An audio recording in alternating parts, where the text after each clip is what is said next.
everyone. Thank you so much for being here. Thank you so much to B2B Rocks team for letting us be on stage today. Very happy to have you in the audience. And my name is Oriane, and my work every day is to be here at Station F and help the startups of the HEC incubator, along with an amazing team, get the answers that they need. And my role today is to make it so that you do not get out of this room without knowing how does one take decisions to reach 150 million euro annual recurring revenue. And your role is to help me doing that by answering a couple questions. So raise of hands, who is a founder in the room? Fantastic. Are you a founder of less than 10 employees? Raise your hand. Are you a founder of more than 10 employees? Raise your hand. Okay, more than 20? Yeah, good for you. More than 50? Yeah, looking forward to answer all of your questions. Okay, fantastic. So today on stage, we have Armand.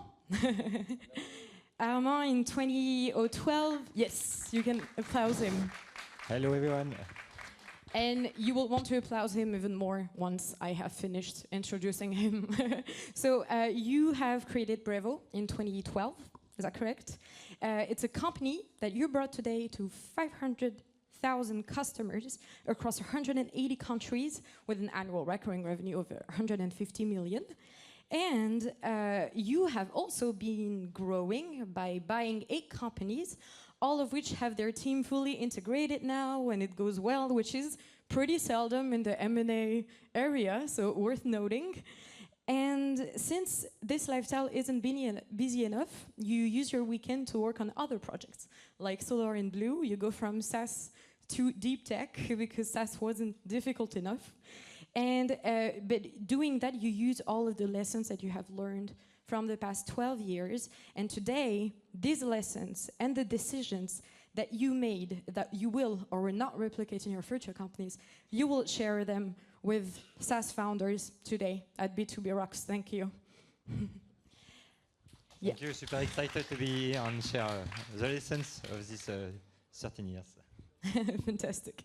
And Etienne, you are a professor at HEC Paris, and you have supported more than 1,000 entrepreneurs for over 30 years, and you have seen many of them develop, including Big Mama, Point Vision, who covered all of France in the ophthalmologic center in 10 years.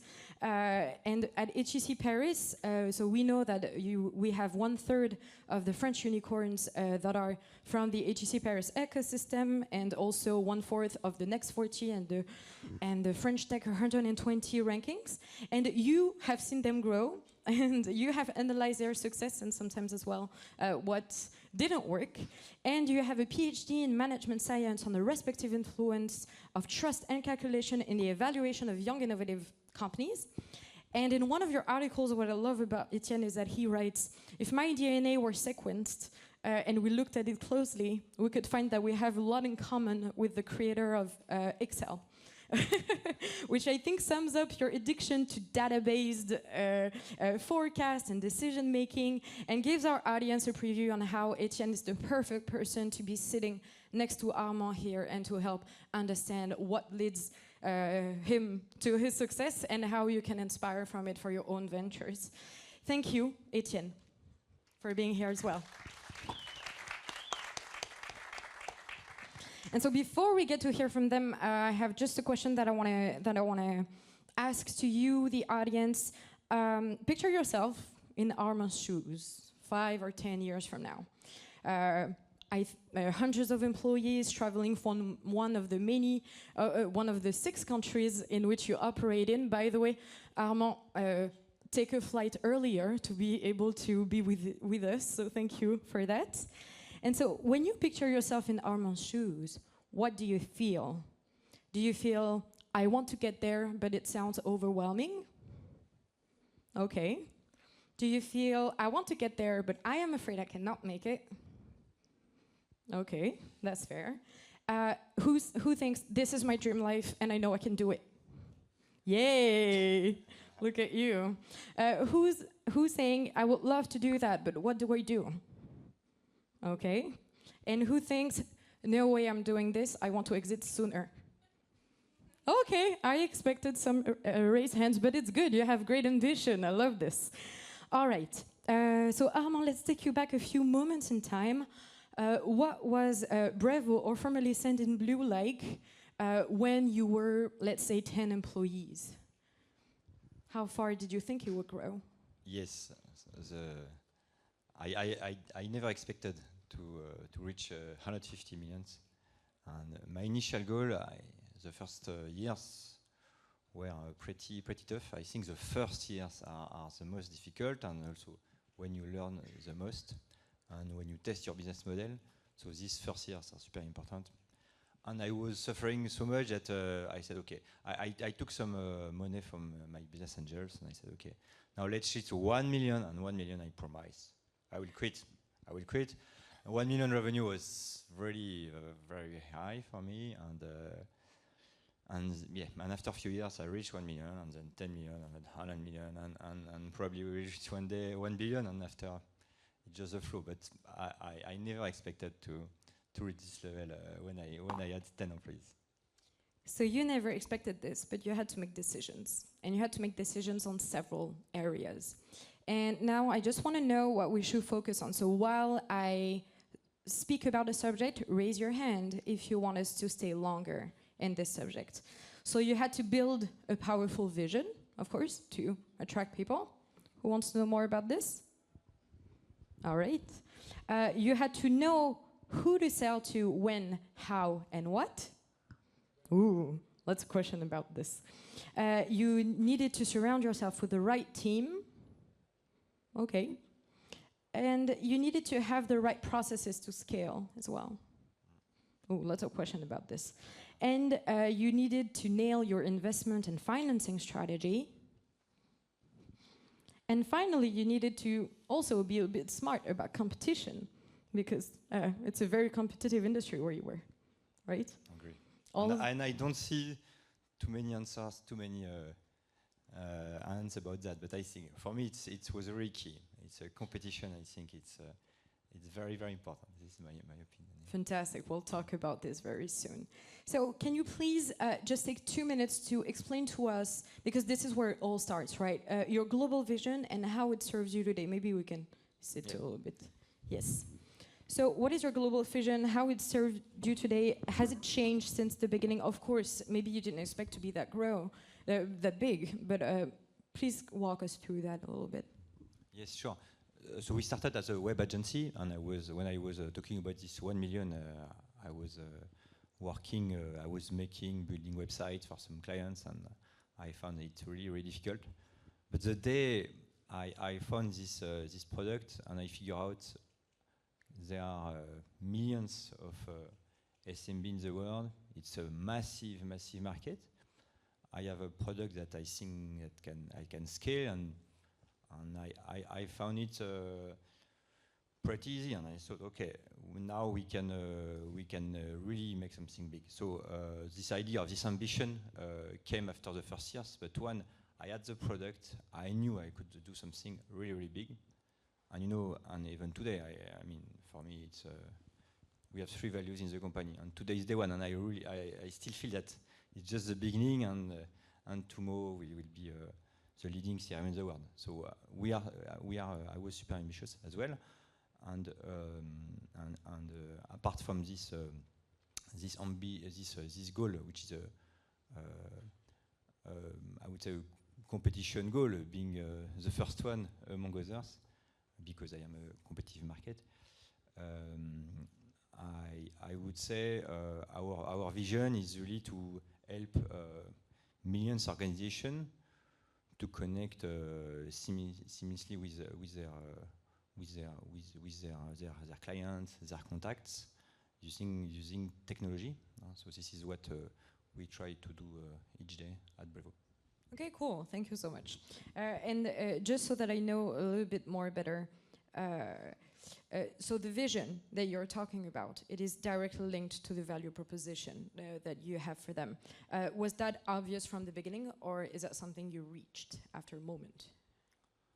Yes, we definitely reached now. the company started as a web agency, and we did evolve a lot.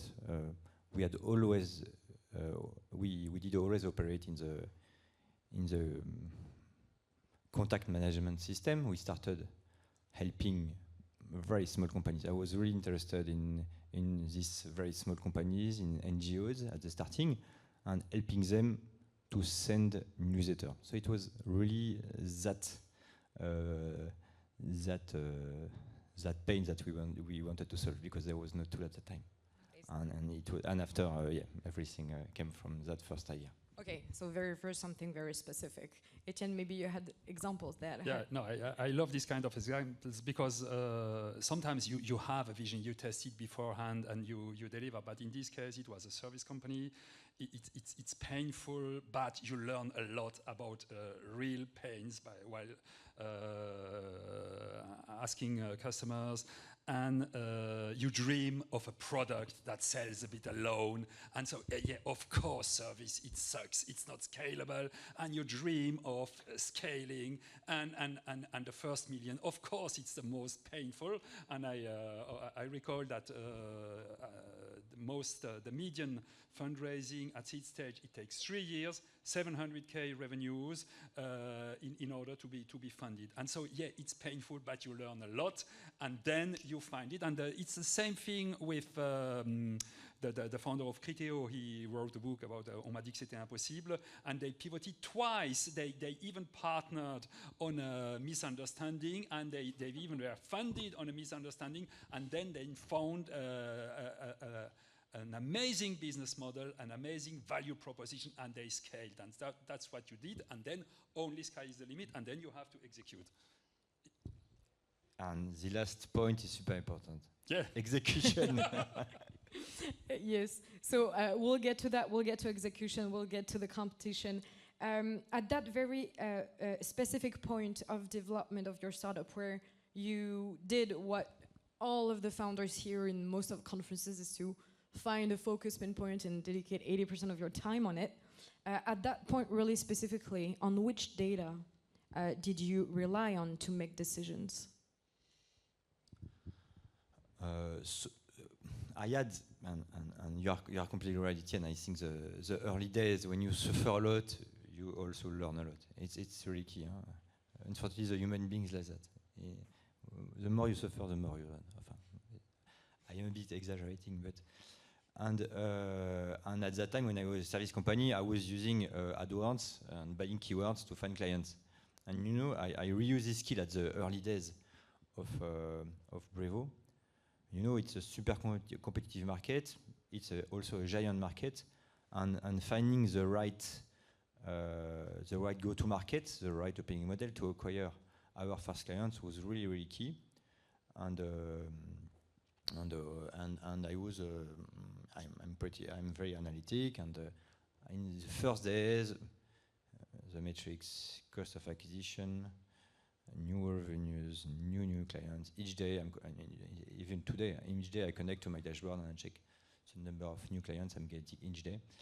And after some years, you look at also churn and things like that, and average basket value, etc. But really acquiring clients at the starting. But yeah, many founders here, I think, will agree with me. Yeah. You know, a founder, a CEO is a sales guy, so a sales can be whatever you want. Sometimes when you have big clients, you need to meet them and sign them. When it's small clients, but you need to find some marketing channels to reach them.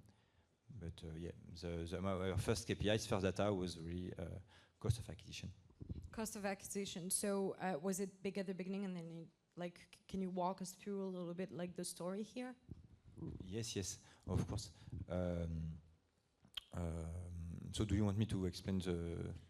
I think what is important for our audience is to understand how, when looking at the data, you took decisions. So if you have specific examples in mind as to, this is what my data told me, this is the decision I took and it was the right one, or this is the data I saw, this is what I thought I would do, and this is where I was wrong. Yes, so talking, when you invest money, and today we invest 30 millions per year in AdWords, so we are spending a lot of money. in acquiring clients, and yes, and we need to be careful when we spend money, because we could also spend much more and much less efficiently. So there is always a level of acquisition you set. And based on the different geographies, you need also to track well the return on investment. And after, you have another part of the equation, which is what we call the LTV, so lifetime value of a client, so which is very different across countries, because you have some countries where you are more mature, so we have less churn and higher LTV, and you have some newer countries, when you launch a country, when you have higher churn, or some countries like US, the churn is higher in all industries for all products. So you know that the market is structurally different. At the same time, you acquire clients more easily. So you have some specificity across the geographies. And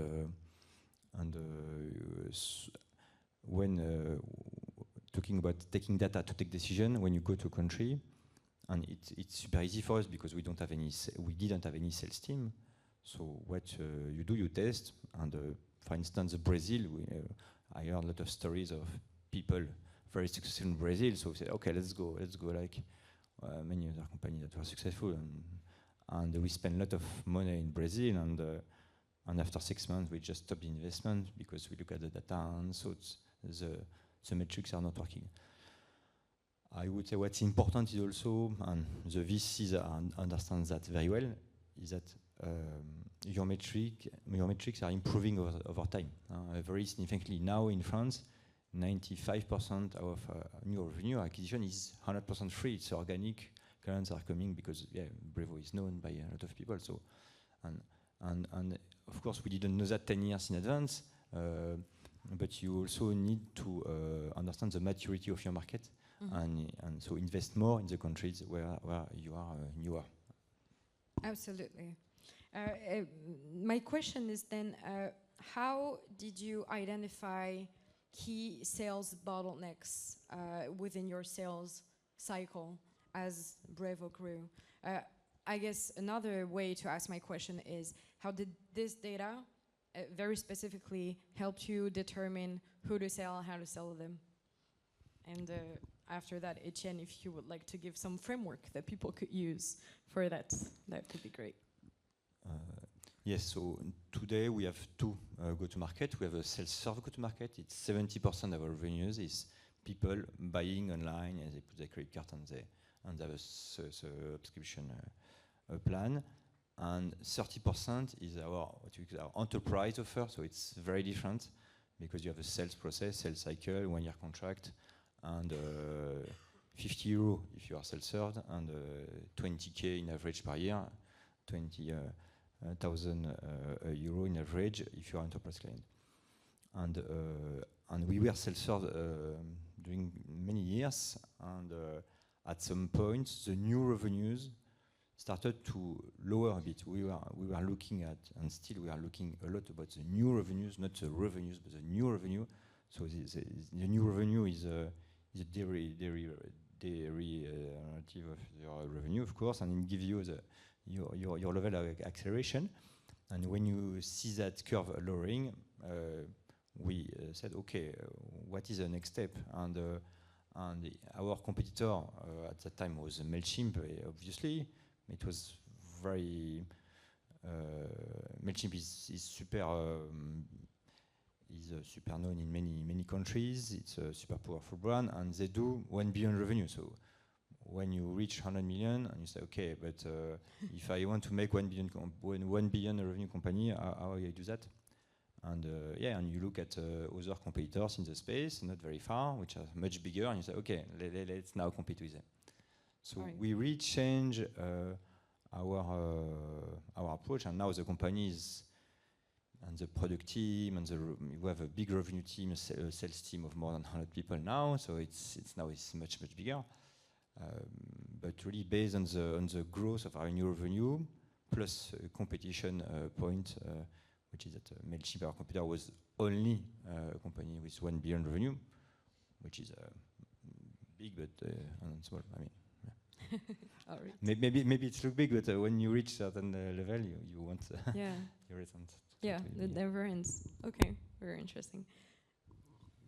Yeah, very defying again. So at the beginning, you have to crack the market. You have to be obsessed by content creation, etc. You have to have the first happy customers, and then create this word of mouth effect in order to industrialize sales, and that is, of course, customer acquisition. And this is a very data-driven industry. Customer acquisition cost per segment and versus customer lifetime value.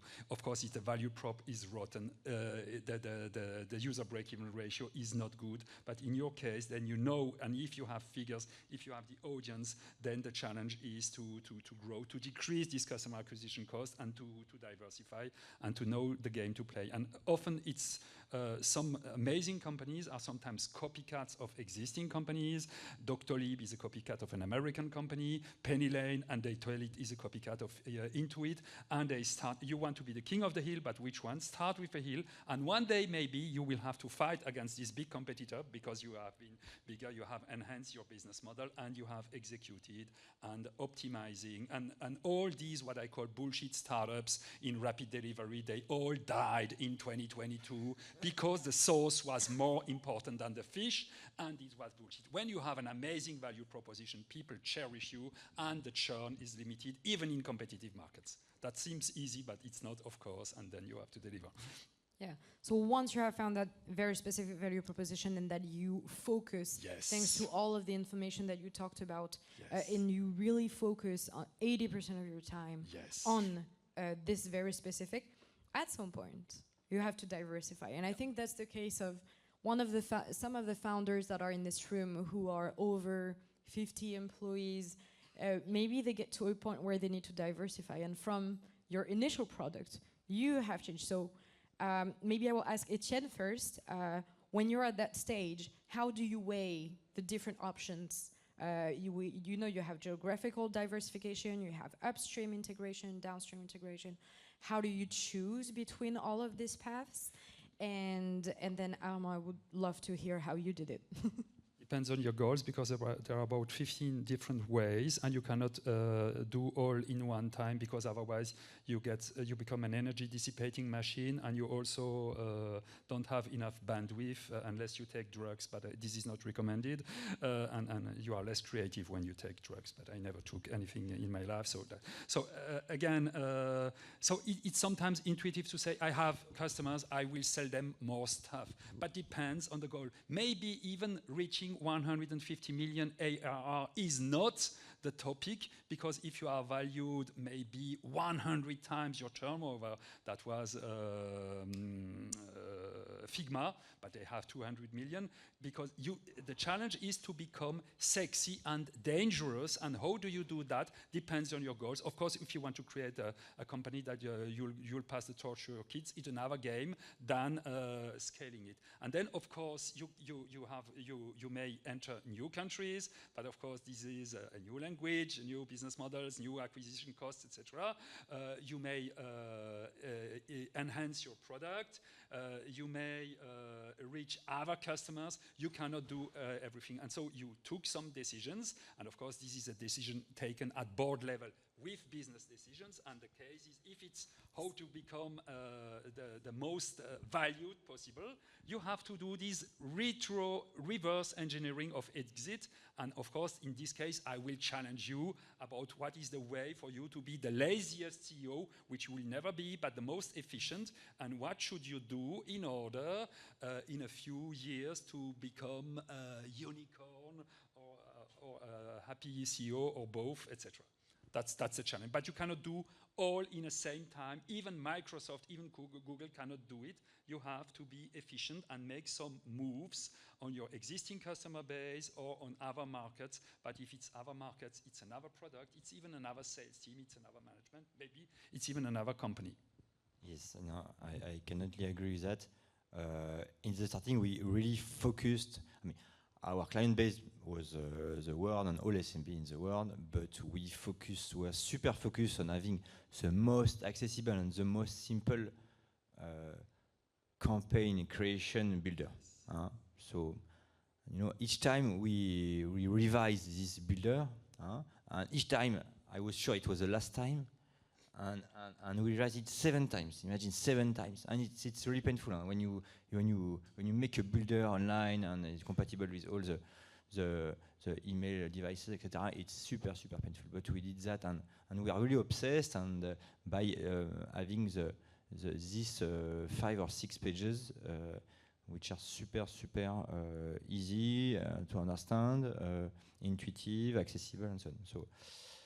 And then once you do that well, first you gain some expertise of building a great product, and then after we added more pieces. And this is also where we started to listen more to some segment of clients, because we were really have all SMBs, and now we have for the enterprise we are building some a product for this for a segment. But at starting we were not saying to a segment, we are saying to all types of clients, and then we are now e-commerce, for instance, retail industry is super important for us, and we listen to them and we build product for them.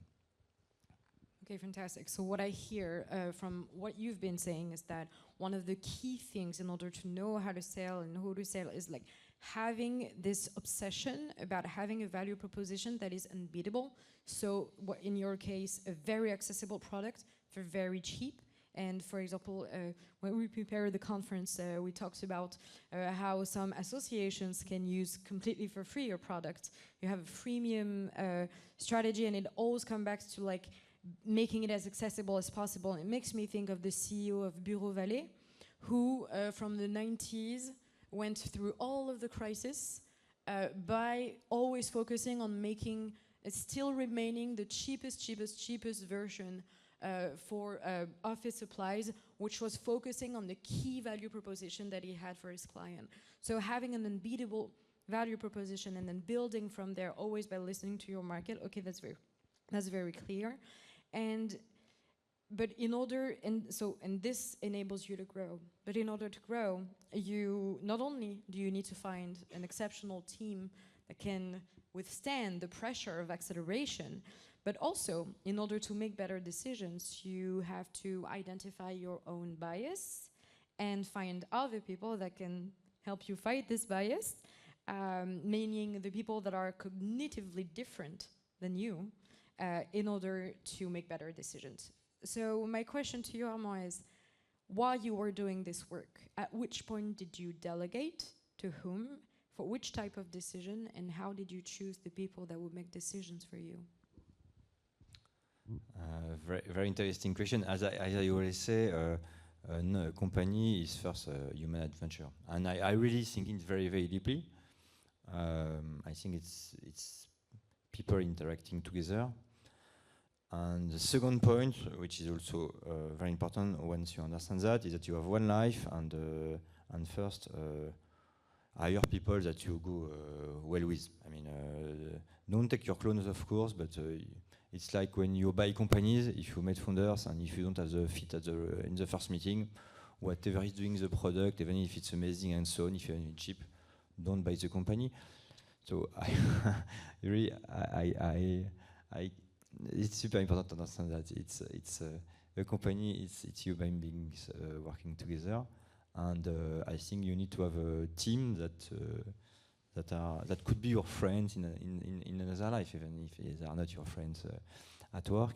And then I think a founder, at least it works for me, is probably is often creative and not the most structured person in the world. For me, what did work well is that I have some people which are more structured than me, and we were complementary. And when did you decide it was the right time to put them on board? I had a co-founder, an Indian co-founder, because I started the company in India 18 years back, and after I onboard several COMEX members, C-level on board, And you know, and when you are a bit a solo entrepreneur, because my co-founder left at some point, you feel really lonely. So I was really looking to have more people on board, and it's not easy. It's not easy to find the right people, and I would say the first in 2016 I had my CTO. I understand that I'm technical, but I'm engineer, but I'm not very technical, and I never had any passion about technical stuff. And I said, okay, you are a tech company, you are building a tech, you are saying tech, you have half of your team is tech people, you need to hire to have a great CTO. And the guy said, okay, I agree to join you, but I want to be your partner, your associate. I'm not your employee. He said that me clearly, and it was really the first person, Michael Arias, that joined the company. Yeah, he was my second person. I'm really trusting, and and after we have my CPO, and after my CFO, and after my CPO, and my chief people officer as well. So year after year, I built this team like that. Okay, fantastic. Etienne, how do you find the right team to execute your vision? So again, very edifying. Most startup successful ones are not a one-man show or a one-woman show, because you will not even be funded. You will not even be selected at HEC's incubator, because there is a key man risk or a key woman risk. And there are so many things that you have to supervise, and so many things you have to check, and you cannot be creative.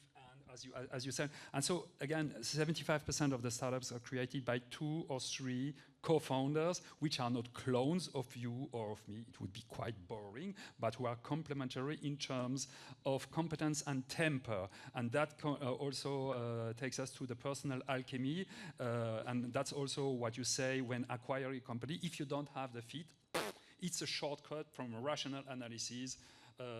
Let it be, because maybe it will be a nightmare. And so, of course, there should be values, and there should be a fit, the pleasure to work effortlessly together like a jazz band. And there should be a natural leader, as far as you consider your partners as being equal. And then comes your question of the C-level managers, people who are not co-founders. Otherwise, they would have created company. They take less risk. But they may get some stock options. You have to incentivize them. If you pay peanuts, you get monkeys, etc. And so you have to take all this into account. But that's the second step. At the first beginning, it's a handful of people, the CTO, the CEO, and maybe the CTO is as important, super important, and maybe the worst job in the world is chief executive officer. And you have to have this jazz band of amazing people, and that's the same. That was the same thing at Big Bama, at Point Vision Group, and maybe you will find the same thing at Mistral AI. And then you have to scale, and then you have to find talent. And for instance, Jean-Baptiste Rudel said, all this pitching stuff, all these events, etc., has only one main goal, not even finding VCs, finding talent. And it's a cutthroat competition to find the very best and to execute, and then you make miracles. And maybe not knowing that it's impossible, you may deliver, and that's what you did. Yeah. I will go very quickly here.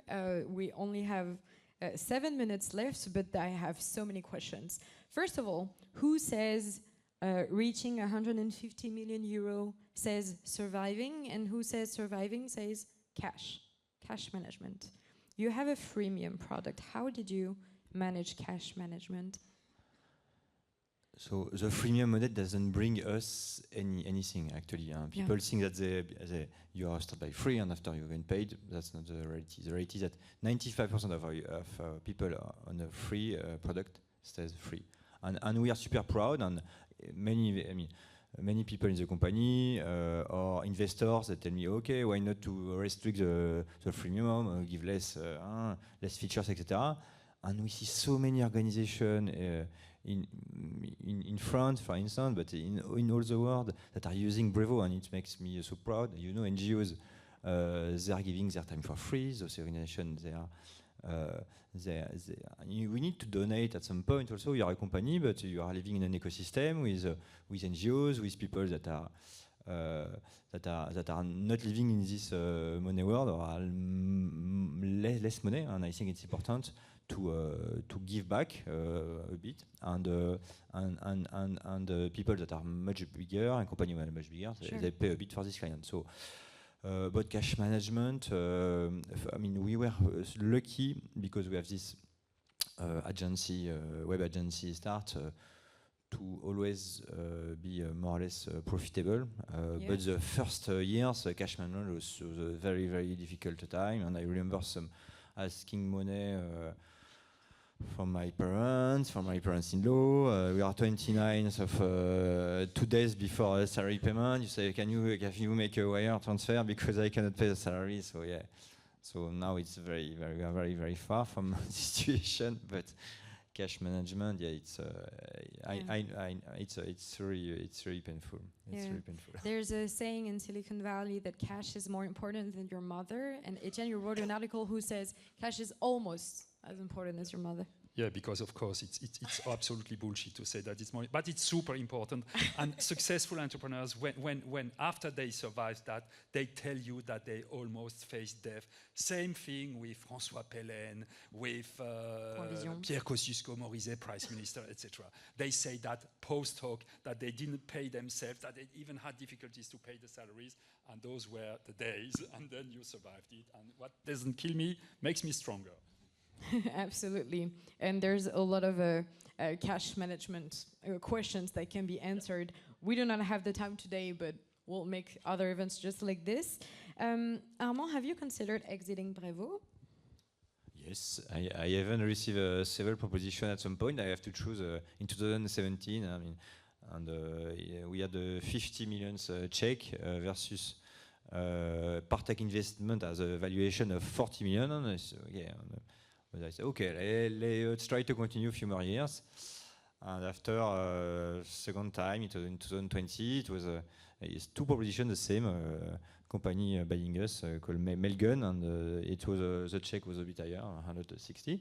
And but yeah, the same hesitation, and this I did not have the fit with a guy from Texas, and so I continue.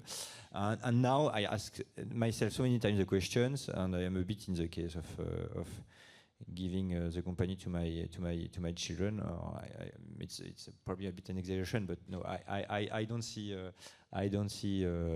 exiting the company, and I'm very open and clear to my investors, because of course the best exit for them is you sell the company, because your synergies. I mean, the buyer can value the synergies, and if you have just some private equity funds that buy you, they will value a bit less. But I was very clear with them, and I'm still very clear. I'm not going to exit the company. All right, thank you. And I am a founder of a B2B SaaS company. I am in this room and I am listening to you right now. My dream is to be bought by someone, and given my area of expertise, it could be you, and you already have 8 successful exits. So if I'm interested into being bought by Brevo, what should I do? You should deal with contacts of no. What is it that you think? No, you need to have a great product with a lot of stickiness. The stickiness is really key. People, they're happy of your product, they stay, they use your product. You know, you have the Google dentifrice. How do you say dentifrice? Toothpaste. So if your clients are not using your product each day, they only buy a Google companies that have a product that their clients are using each day. So yeah, stickiness is super important, and a great product, and and this is enough. Fantastic. Etienne, would you like to say a final word to our audience today on what they should do in order to reach 150 million ARR? The best companies, it seems always easy, but these are absolute outliers, plus 3 standard deviations if we do some math. And so don't be upset if you don't achieve that, because again, the median exit after 9 years is companies achieving 9 million turnover, exited for 38 million euros, and having raised 4 million. And so, can you do it better? But again, this is almost successful. And if you have something absolutely scalable, an amazing team, an amazing value proposition, etc., and also the guts to do that and to think big, okay, just do it. But again, you have already successful companies, and the 10% most successful exits are valued $150, 4 times the turnover, and don't only achieve 40 million ARR. And so 150, whoa, thanks, guy, congrats, but that's an exception. We have some of them, we love them, but we love all the entrepreneurs. And if you want to create a lifestyle company, also create your lifestyle company, you have to invent the type of activity you want to be in. But thanks for your testimony. I love this kind of examples. Thank you both for your participation. I would like to have, it's okay. So I would like to say a big thank you to our speakers. Etienne, thank you to the audience for having chosen this specific conference. Thank you again, the Advisite team, for having us on stage. If you want to be helped by mentors like Etienne, and if you want to meet inspiring founders, you can choose to, yeah, can you help me? There will be, yes, this is how you can do it. So at HEC Paris, so we're here in Station F, but we also have a lot of different programs that can be adapted to different stages of development, and I saw that we have quite a diverse audience here. So yeah, so you can scan the QR code or even type this if you want to be part of HEC Paris community and benefit from all of this expertise for your startup. Thank you very much to everyone who has helped organizing this conference. I will leave the stage now. And thank you, Steve, for letting us be here. Thank you, Oriane. Thank you, Oriane.